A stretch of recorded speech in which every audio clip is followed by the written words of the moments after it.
Programa Plenitude, com Iraci Campos.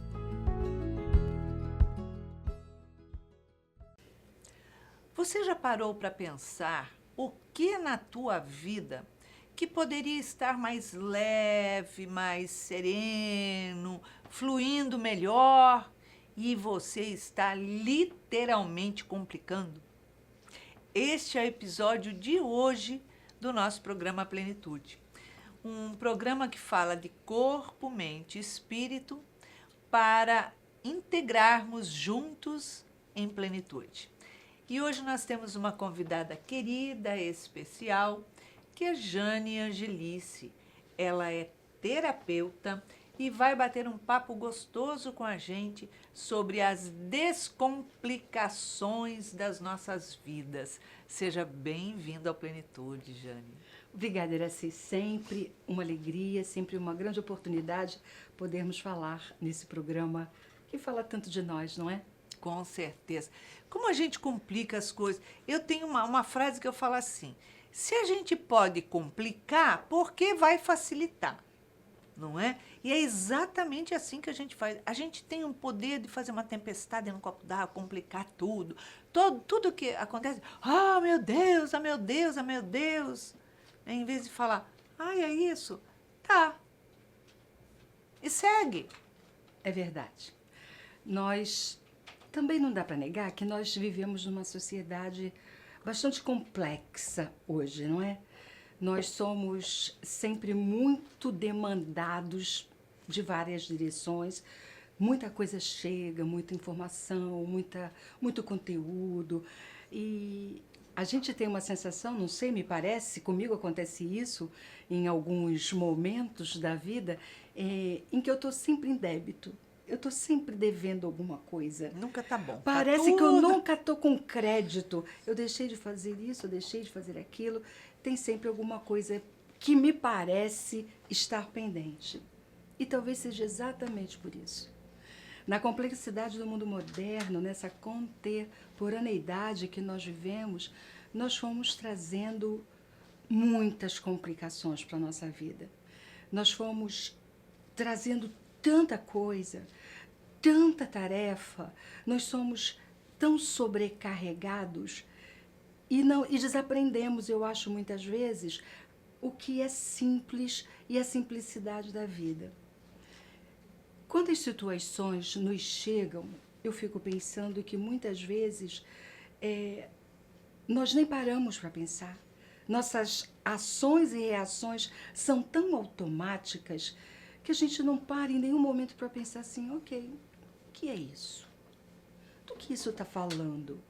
Chega para a gente, parece um problema, e é a partir das nossas próprias experiências passadas ou filtros, nós vamos só colocando, agregando, e quando a gente vê, aquilo está muito maior e está exigindo da gente uma atenção que talvez não fosse necessária se a gente pudesse simplificar um pouco a nossa compreensão sobre tudo que chega. Você sabe que eu costumo, quando eu estou acelerada demais, aliás, quase sempre, né? Mas não, quando eu acho que me dá aquela consciência, olha só, né? Tira o pé, vamos mais devagar. Aí eu dou uma parada, eu começo a pensar. Quando foi que Jesus andou correndo e atropelado, que nem eu mesma faço? Aí eu falo, eu não consigo imaginar ele. E vai pra cá, e tá chegando, e ai, tô atrasado. Ai, gente, ele ia andando na calma dele, resolvendo pra lá pra cá, pra lá pra cá, pra lá pra cá, e tudo ele resolvia. Quando chegam pra ele que falam, olha, Lázaro está passando mal, Lázaro está morrendo, morreu. Ele fala assim, tá bom, eu vou lá. Ele foi lá depois de 4 dias. Ele, não, eu estou indo. Calma, eu estou indo. Não, primeiro vamos fazer isso, passar ali, passar lá. Não, porque... Aí eu falo assim, gente, quando que a gente toma ele como referência para a nossa caminhada? Nunca, só quando a gente está calmo mesmo, a gente pensa, quando a gente está acelerado, a gente simplesmente está. Então veja como pode ser desafiador viver nesses nossos tempos, não é? onde a gente perde a atenção, a gente perde a vigilância e a gente vai se distanciando.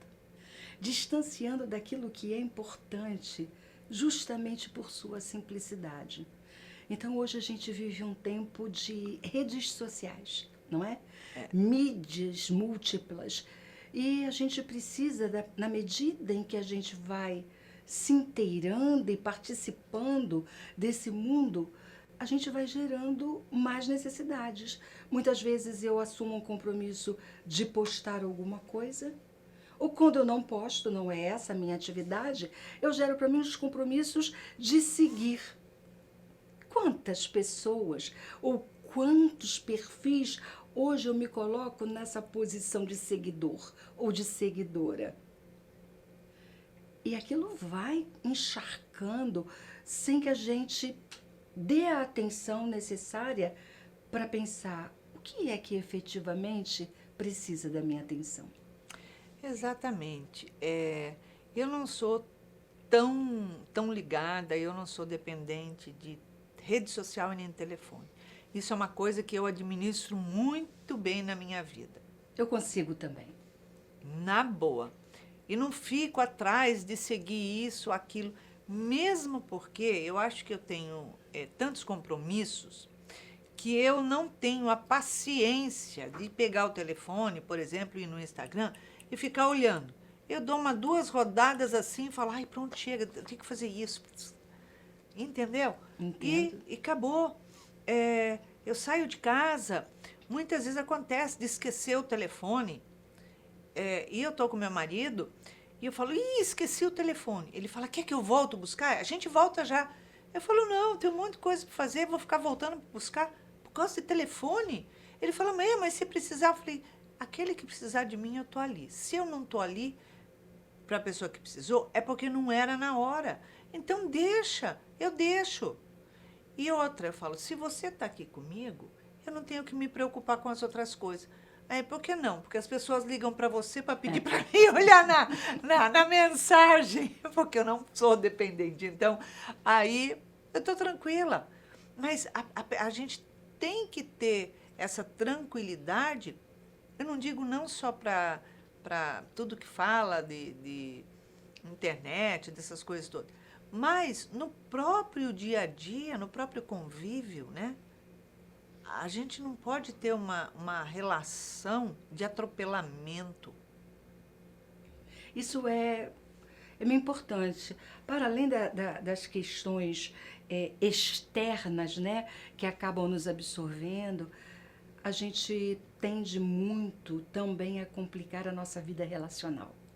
Nossa Senhora, porque a gente vai agregando coisas e desenvolvendo determinadas exigências que são completamente desnecessárias na nossa vida. Já percebeu isso em relação a nós mesmos e as pessoas com quem trilham conosco a jornada? Alguns de nós vivem as experiências da vida de forma ainda muito intranquila e muito perdida, mesmo diante de todos os ensinamentos que a gente recebe da doutrina espírita. Sim. A doutrina espírita diz para nós que tudo está no seu lugar. Exatamente.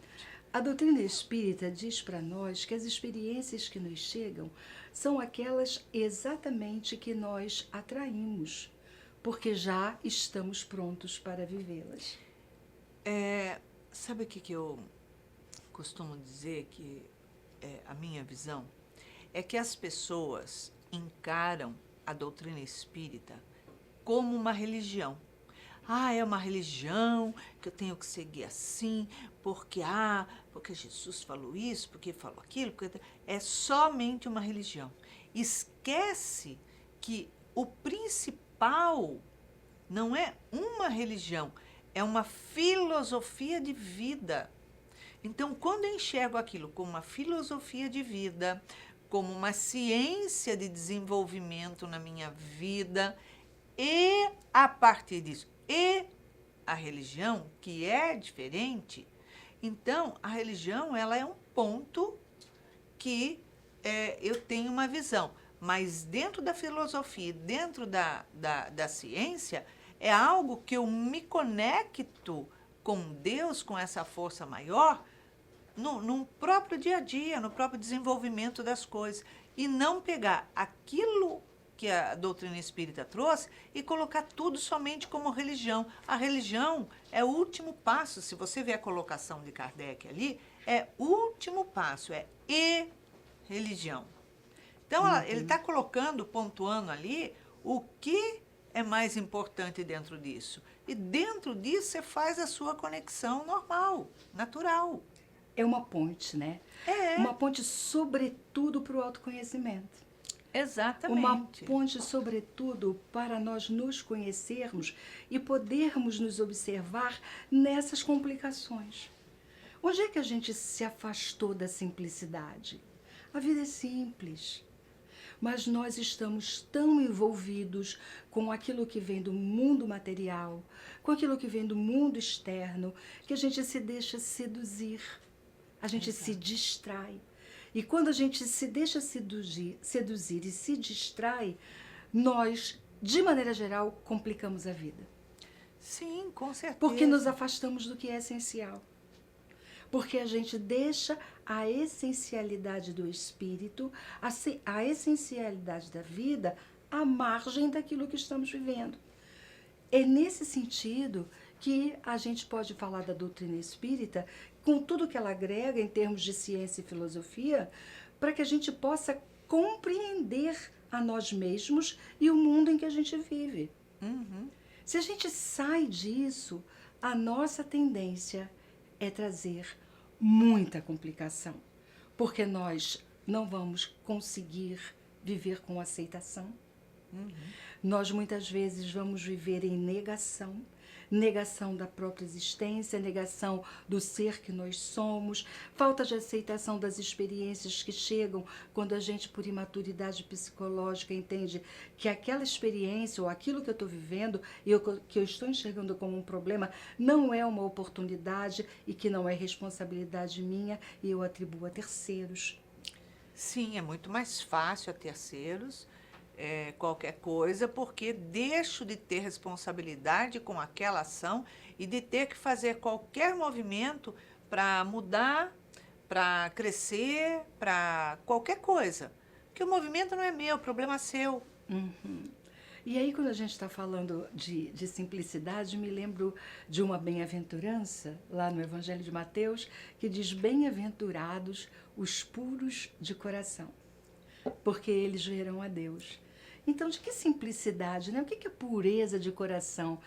Sabe, Iraci, lá na linguagem antiga dos antigos semitas, o coração era entendido como aquele que tinha atributos de vontade, tendências de sentimentos, razão e consciência.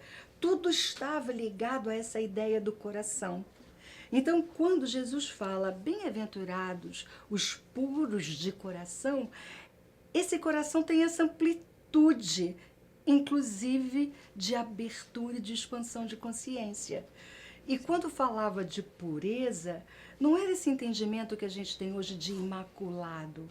É outra coisa, pureza. Era de não dividir. Então, aquela coisa de não se misturar. O que é um vinho puro? É aquele que não tem mistura. O que é um metal puro? É aquele que não tem mistura na sua liga. Então, é aquela pureza de consciência. Olha que como fica diferente quando a gente entende essa pureza no sentido de consciência liberta.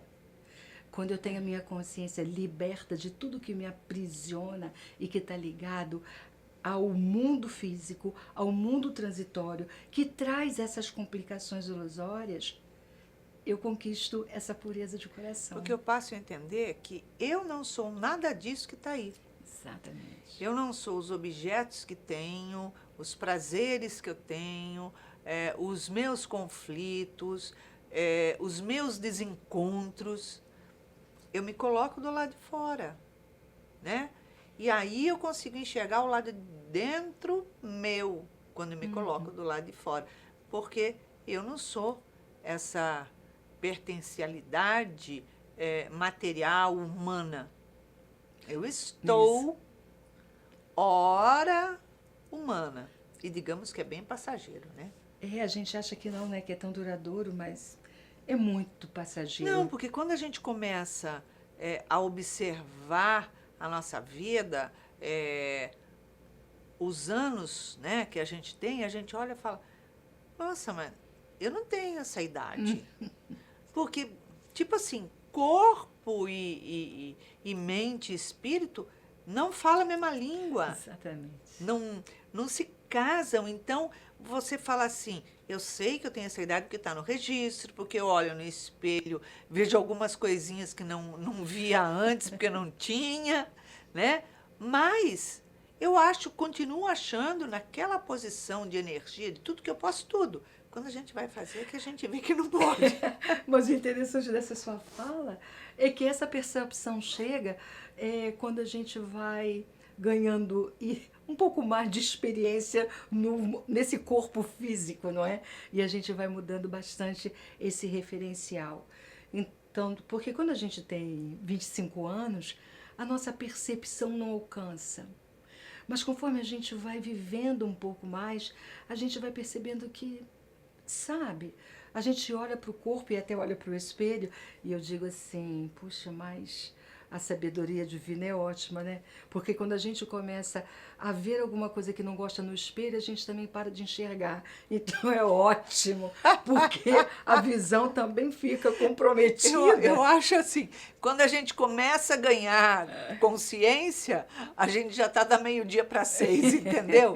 Aí a gente demorou muito para ganhar consciência. Eu falo que aí quando começa a ficar bom, você já está no caminho do retorno. Falar assim não tem graça, né? Mas fico pensando que quando a gente mudar a categoria de mundo, talvez a gente tenha percepções melhores desse percurso.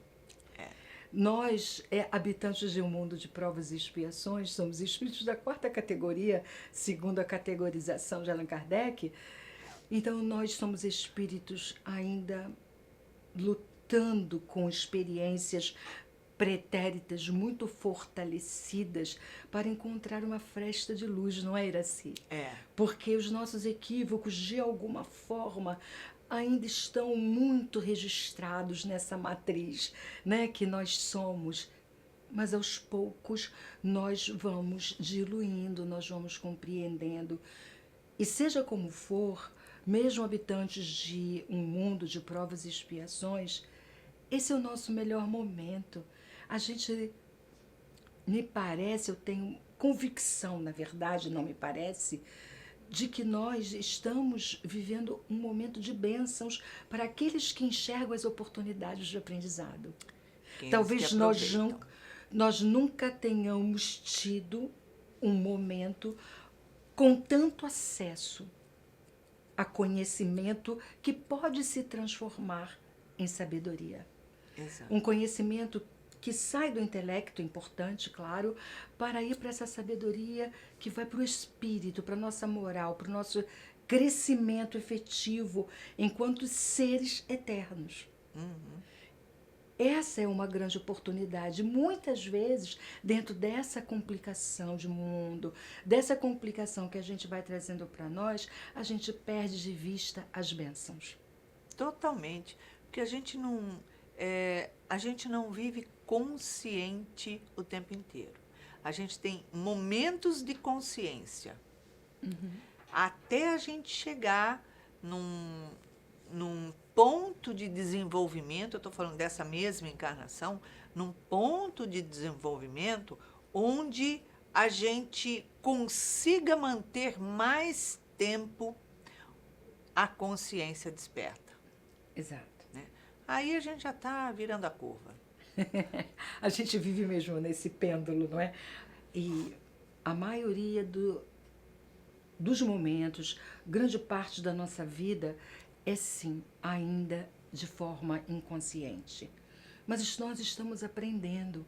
É um exercício de disciplina a autoobservação. É um exercício que exige da gente muitas vezes o desconforto para podermos encontrar aquele ser que a gente ainda não é, mas que está no caminho de ser. Porque tudo está em nós. Esse também é uma outra noção equivocada que a gente pode ter, que a conquista vem de fora, a conquista vem de dentro. A conquista, ela acontece na medida em que a gente se permite esse olhar mais profundo para dentro. Então, o convite é para interioridade. Quando a gente volta o olhar, por exemplo, para a infância e para a juventude, nós, em realidade, ao invés de estarmos levando essa consciência para os menores, né, para os adolescentes, não, a gente ainda leva a eles o adormecimento, buscando sempre mostrar a eles uma visão da vida, da materialidade, do dia a dia, do social, do ter que se formar, ter que ser o top profissional, isso, aquilo, ter que ter, e uma religião que a gente procura levar, castradora, e cobrar isso deles. Por isso que acaba ocorrendo um O afastamento. distanciamento. É verdade.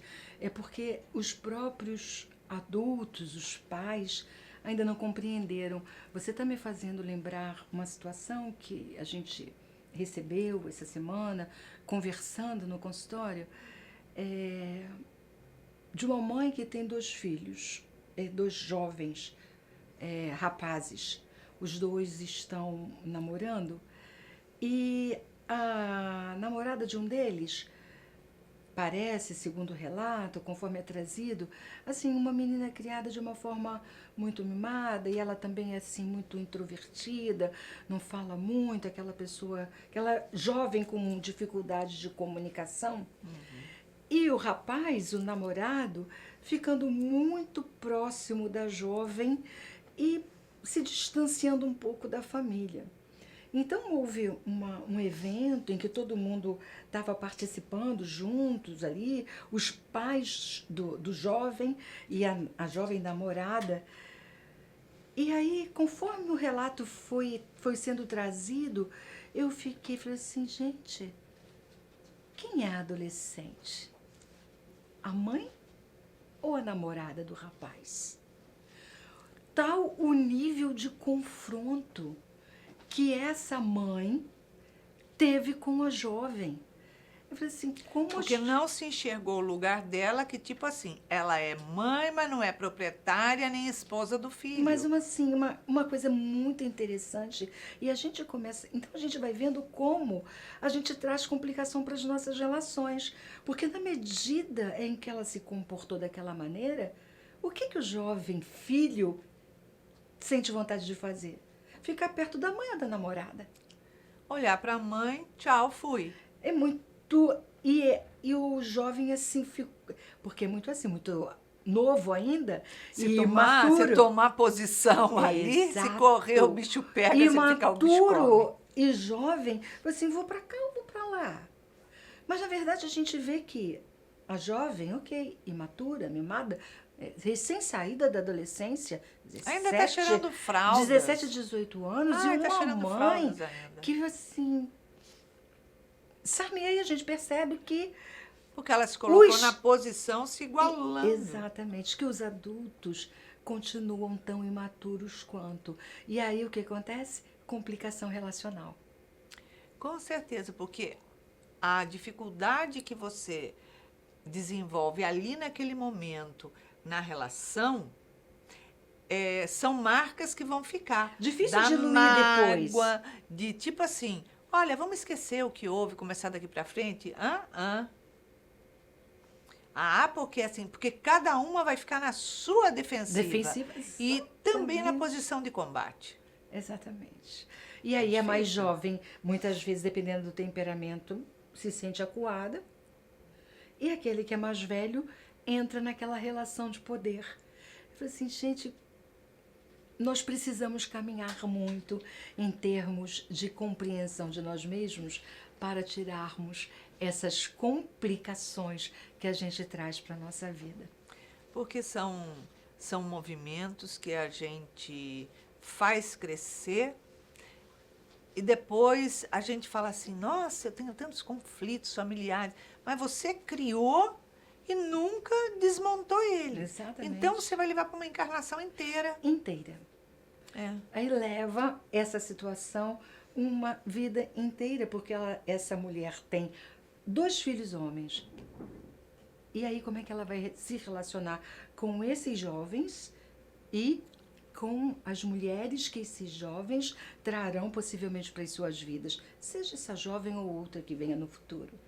Com certeza, com certeza. O amadurecimento é fundamental, né, Jane? E não é porque é sogra, pode É, acontecer com o sogro também, tá, queridos? É porque tem tantos sogros que são apegados às filhas assim. Exato. Porque como eu trouxe um exemplo do gênero feminino associado à sogra, faço questão de esclarecer. Não é só desse lado que acontece do outro também.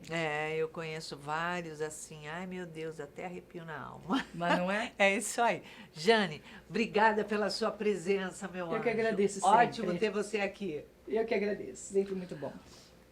Então é isso. Vale a gente refletir exatamente o que estamos fazendo das nossas vidas.